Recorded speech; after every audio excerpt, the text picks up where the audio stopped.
This was a singular moment in Lafayette's life. Lafayette's life up to this time had been looking for this moment. Think about it. He's raised in the Auvergne, this volcanic black rock. That is the ground, the soil for this moment. His grandmother, Marie Catherine, and his two aunts, Marguerite Madeline and Louise Charlotte, and the stories, Joan of Arc, the Battle of Menden, courage, perseverance, that tilled the soil for this moment. And then his heroes, Vercingetorix and Plutarch, the ideals, planted the seed for this moment. Lafayette had a deep sense of purpose, and that purpose was looking for its object. On Tuesday, August the 8th, 1775, that object was found. Mark Twain says there are two most important days of our lives. The first is the day we're born, but the second is when we find out why. And on this day, Lafayette found out why. Everybody had heard about the insurgents, these Bostonians they were called. Here there was opportunity for battle, true, but it was battle alloyed with principle and ideals. Lafayette was in. I think that evening Lafayette felt a sense of wonder. C.S. Lewis called it the numinous. It's hard to describe. It's that feeling you get when you step up to the lip of the south rim of the Grand Canyon, when you come out the tunnel on first view of Yosemite Valley. Sometimes it can be less grand. Read out loud Sonnet 29. When in disgrace with fortune and men's eyes. Or fourth movement of Beethoven's Ninth. Or, less grand, Simon Cowell getting knocked back on his heels by someone he didn't think could perform at all. I dreamed a dream in time gone by. That sense of wonder, I think Lafayette felt it that night. It was a big deal. So this deep sense of purpose locked in on going to America to fight alongside Americans for their independence. Lafayette was 17, but he knew what he wanted to do. That was the grand strategy. Now, he was fuzzy on the details. How would he get commissioned in the Continental Army? How would he get transport to America? That wasn't worked out. On December the 15th, 1775, let's back up just a second. While he was at Metz, significantly, Lafayette became a Mason, and the Duc de Broglie likely introduced him to Freemasonry. And you remember the Masons, they're a fraternity, they're dedicated to one another, dedicated to enlightened ideals and to a higher power. So Lafayette was a Mason early on. On December the 15th, 1775, Adrienne gave birth to Henriette, sickly child, named after Adrienne's mother. It was about that same time, October the 25th, that France had a new minister of war, the Comte de Saint-Germain, Claude Louis, the Comte de Saint-Germain. France was at peace, and Saint-Germain wanted to streamline the French army. So the first thing that he did was to do away with the musketeers. They were a ceremonial outfit in any event. But then he also took officers who held their rank because of family influence, not because of time and grade, not because of merit. He relegated them to the reserves, the réformés. So on June the 11th, 1776, Lafayette took his knocks. He was put into the reserves.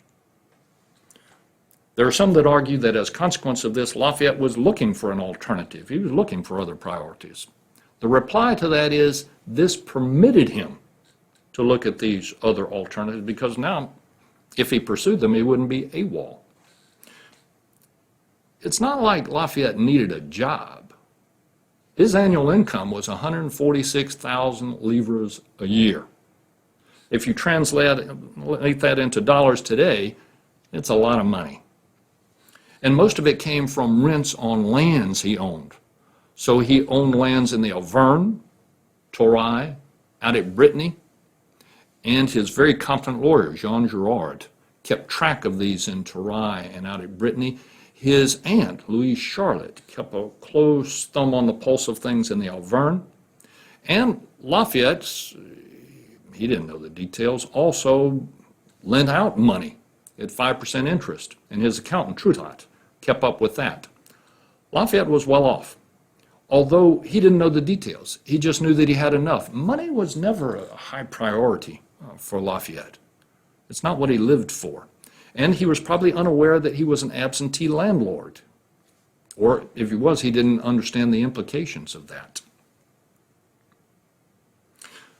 Silas Deane was a Connecticut lawyer and merchant. He, at one time, was a tutor to Edward Bancroft, who became a physician and a spy for the British. He served in the First Continental Congress, Second Continental Congress, and on March 2nd, 1776, Congress asked Silas Deane to be a secret agent, to go to Paris, ostensibly as a merchant, but there to try to raise money for the American Revolutionary War. Deane arrived in Paris in the summer of 1776. 3 people worked with Silas Deane to kindle the early American Revolutionary War: Arthur Lee, Pierre Beaumarchais, and Louis Gonzaga. Arthur Lee was a Virginian. He was part of a dynastic family, Richard Henry Lee and Francis Lightfoot Lee. They were all part of the same clan. Arthur Lee had been trained as a lawyer and a physician. He decided that he would settle in London and practice law. He was very much in favor of the insurgency. He wrote pamphlets to that effect, and he had connections. He palled around with the elites in London. One time he was invited to a dinner hosted by James Boswell. This is in May of 1776. James Boswell had invited Samuel Johnson to the dinner. Samuel Johnson was brilliant. He spent 9 years compiling Dictionary of the English Language, felt to be one of the great scholarly works in all of English literature. And Samuel Johnson also had tics. He likely had Tourette syndrome, these little involuntary jerks. And sometimes they can be phonetic, they can be verbal. And sometimes the verbal expulsions are words that you don't use in polite company. It's called coprolalia, the Greek kopros, feces or dung. So Samuel Johnson was there, and by the way, James Boswell wrote a biography on Samuel Johnson, which in some quarters is considered the best biography in all of English literature on Samuel Johnson, James Boswell. Samuel Johnson opposed the insurgency in America. He was not supportive at all, and he was vocal and very articulate about it. Also at that dinner, however, was John Wilkes. John Wilkes was a firebrand. He had been mayor of London and was now a member of Parliament, and he very much supported the insurgency. So that night at this dinner, the two of them faced off, and Arthur Lee was present during all the fireworks. John Wilkes introduced Pierre Beaumarchais to Arthur Lee. Both of those two were much in favor of the insurgency in America and trying to figure out how they could support it. Beaumarchais had been a watchmaker at first and then became a script writer. So the 3 plays of Figaro, so the Barber of Saville, the Marriage of Figaro, and then the Guilty Mother, that was Beaumarchais. Rossini took the Barber of Saville and made an opera out of it. Mozart did the same thing to the Marriage of Figaro. Beaumarchais was French, but he spent time in London on business and also in Madrid. So Beaumarchais had connections in Spain and France and in England. So Arthur Lee and Beaumarchais talked about how they might be able to support the insurgency. They didn't have the details just yet. Louis Gonzaga was the Spanish governor of Louisiana in 1769 and 1777.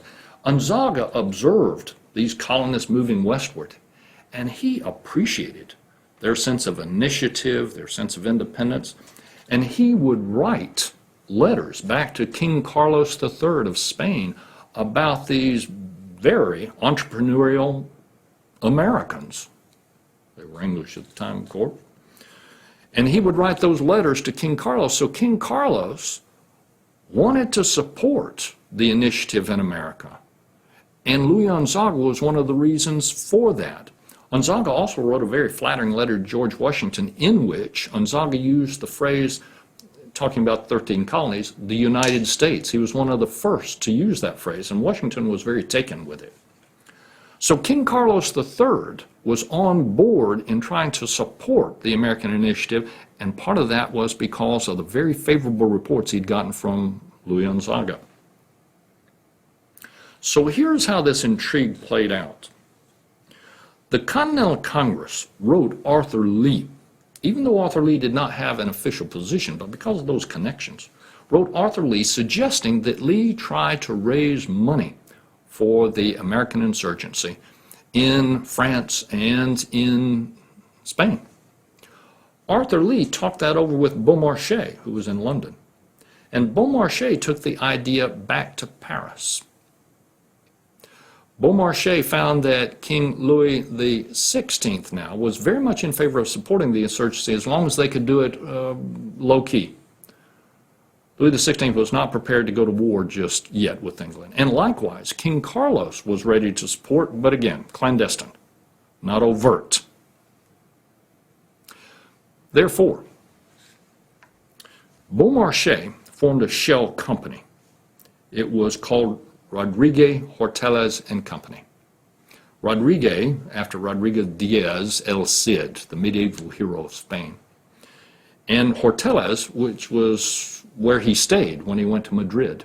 And he got the idea from a Spanish text called The Perfect Merchant that described formation of shell companies. So into this shell company, France put in $1 million. Spain put in $1 million. And then Beaumarchais would purchase arms, munitions, clothing.